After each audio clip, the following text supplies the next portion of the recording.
All right, welcome back. Well, we are getting really deep into this part of the reading section with the implied or inferred meaning questions. First of all, just to briefly go over the how to identify aspect of this question type. As it states on this page, this is a really easy question to identify because the question stem will always have either the word imply or implied or the word infer or inferred. Now, sometimes it might have the word suggest or suggested, but usually it's the word imply or infer, such as right here, what can be implied about or what can be inferred about. So this is important for this type of question because, not necessarily because it will change your technique so much, but because it's an indication that you need to change your thinking about how to find the answer. So with the factual information and detail questions, for that one, you're scanning for the correct answer. With the vocabulary question, you're scanning for synonyms. With the negative information and detail questions, you're scanning for the one answer which is false or not mentioned. And with this one, you're scanning for the answer choice, which is the answer choice, which is a conclusion based upon the information. So you won't be looking for any factual information and you won't be looking for any false information. Now, actually, let me rephrase that because in the strategy for answering this question, you actually will be looking for those things, but not because that's the answer. You will be looking for those things because those are the answer choices that you eliminate. So let's go on to the strategy part. Now, as I stated before, you will be eliminating the answer choices which are specifically stated within the reading passage. So eliminate any answer choice which contains information that was specifically stated. There will probably be at least 2 answer choices which are like that. You will also eliminate any answer choice which is factually wrong, because this is not a negative information and detail question. You will be looking for the answer choice, which is one that forms a logical conclusion based on the information. And now, if you remember from the summary video, you can sometimes identify that answer choice without even having to confirm that that is the correct answer. And that is because the way the answer choice is formed, it doesn't have anything to do with synonyms. You might not see very many synonyms in the answer choice, but it will be something where you have to actually think and investigate, think about and investigate the answer. So usually there will only be one answer choice like that. And so if that's the case, you can usually pick that one and move on to save time.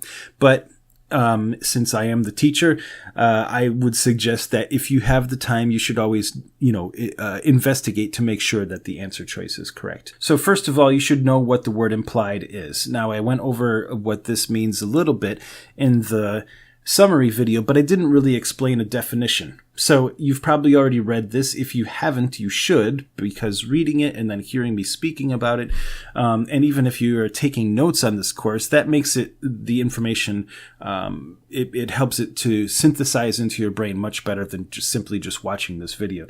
So to imply means to state something in an indirect way. And not you stating it, but the writer of the reading passage is stating something in an indirect way.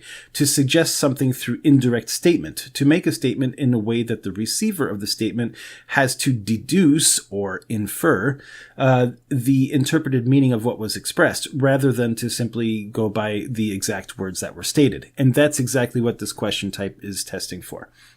So as I say here, if a person says, "I had such a long day," or they probably say it like, "Oh, I had such a long day." Now, you can imply or you can make an inference based on the tone of voice, but that's in the listening section. So we're talking just about reading section. So if you read something like this, "I had such a long day," then it would probably imply that the person is very tired or that they're happy to be finished with their day.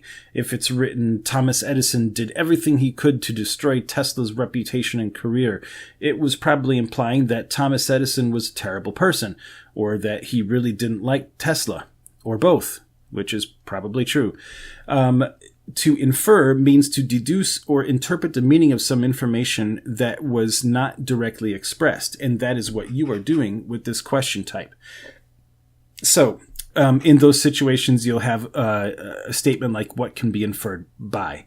Now, with the word "suggest," I put the definition here because, like I mentioned, sometimes the question stem might use the word "suggest." Now, I personally have not heard about that happening in the test. I've seen it in one or two textbooks. The reason I state it here is because if you remember from the official video from the organization that created the exam, they do state that sometimes happens. So, that very well might be true. I personally do not know of that ever happening, but I don't want to say that it won't happen because then I could be wrong, and then that wouldn't be fair to you. So, all of these questions are the same type of question. So not like in the negative information and detail questions where you had either the accept questions or the not questions. With this one, no matter which word they use, they're all the same question. And they all have the same strategy. You have to identify the keyword in the answer choices. First of all, you identify the question with the imply, infer, or suggest, and then you know that you're looking for information where you have to make a conclusion. And then you identify the keywords in the answer choices so that you can scan for that information in the reading passage. If you find the information in the reading passage, then you eliminate that answer because it's directly stated and therefore it is not the answer choice. If you are scanning for information and you find that the synonyms, you find the same synonyms or same words, but the information is false, then you know for sure that that's not the answer either because it's either directly stated or because it's factually not true. Eliminate answers which are paraphrased information. In other words, they're using synonyms, but if it has the same meaning or if it has an altered meaning, that's still not the answer because it's directly stated or it's false. You have to choose the answer which is the logical conclusion. Now, a lot of times that will only be one answer choice, but there are situations where you might actually have more than one answer choice, which could be a conclusion. So just to quickly go over the quiz that you should have done on the previous page, and if you haven't done it, stop this video, go back and do the quiz. Now, we already talked about this particular example in the summary. We already know that the answer for this one is that the temple was not in very good condition. Now, if you remember correctly from the summary video, looking at these, that's the only answer choice which could be a conclusion. So, like I said, if that's the situation, you could probably just choose that one and move on. But if you're not sure, then investigate. And if you have time, investigate. So let's go on to this next one. Okay, so on the next one here, we have what can be inferred about Klimt's reaction to the public's criticism of his work. All right, so following the strategy, we could go to the first one. He was very upset about it. Okay, scanning for synonyms of upset, maybe angry, unhappy. Let's see, controversy culminated when paintings were completed. University of Vienna criticized as being pornographic. Subsequently accepted no more public commissions. Golden phase and golden leaf. Okay, so there aren't any other synonyms to being upset. So that very well could be one of the answers. He didn't let it stop him. Now, I don't remember anything about stopping or continuing or anything like that. So this is an example of one where we have two answer choices that could be conclusions. So let's, just for the sake of being complete, let's go through the other answer choices. So he thought his word was pornographic. Now remember those, especially because it was in quotation marks. But here it says, well, now first of all, it's already explicitly mentioned about something about being pornographic.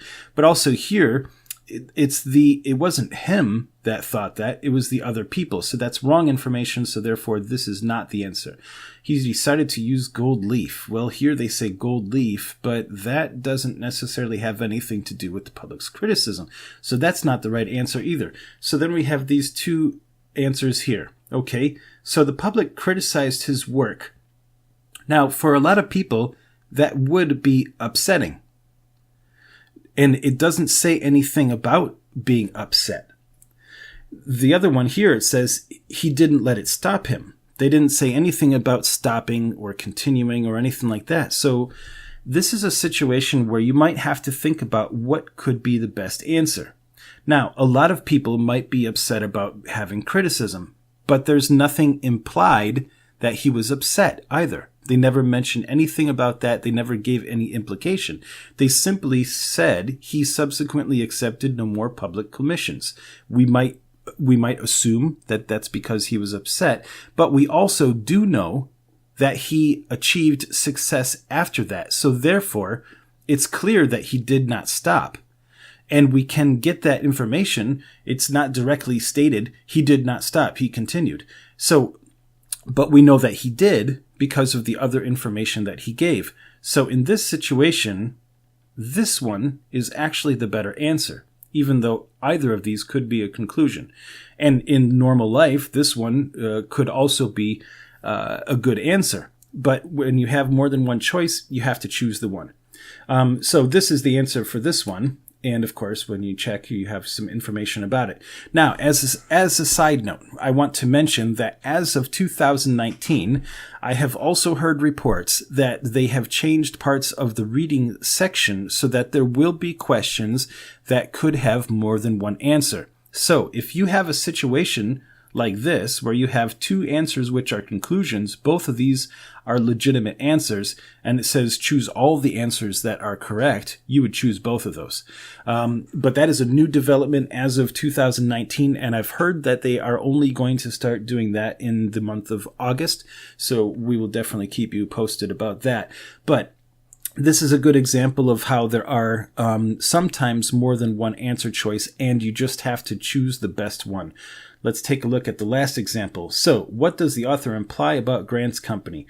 It was made up of Texians and Tejanos. Okay, we know those words. Let's see here. Tejanos, Texans. It was mentioned. We don't even have to check if it's right or if it's not. It was mentioned. That's not the answer. They were all in good spirits. Good spirits is the key word there. Let's see. Not knowing the fate away to them. Good spirits. Okay, we see the same words, good spirits, good spirits. We don't even need to check to see if it was they who were in the good spirits or somebody else, because it was stated. So whether it's true or false, it's still not the answer. They were all from San Patricio. San Patricio is the name there. San Patricio is right there. It's stated. That's not the answer. They did not know that they were in trouble. Well, first of all, we can assume that if three of them are incorrect, that this is the correct answer. So that's one way you can save time. But for the sake of being complete here, let's take a look. Okay, they comprise 53 men, Tejanos and Texans, or Texians. They were from Texas. Not knowing the fate that awaited them. They were in good spirits. Let's see. They did not know that they were in trouble. So this is a good example of one where it seems like it's information that's directly stated, because we have not knowing, and here did not know. But this is the key here is about trouble. And they never said anything about trouble in this paragraph. And they never said anything about anything bad happening to them. So this is the best answer choice for this particular one. And of course, if you didn't do the quiz, you can go back and read all the information that you give there. But this is essentially it for the implied and inferred meaning questions. You simply eliminate the answer choices that were specifically stated. You eliminate the answer choices which are factually untrue. You choose the only answer which is a conclusion. If there are more than one, you have to just choose the best one. And using logic like we demonstrated in the second example. And that's it for this one. So thanks for stopping by, and we will see you in the next lesson.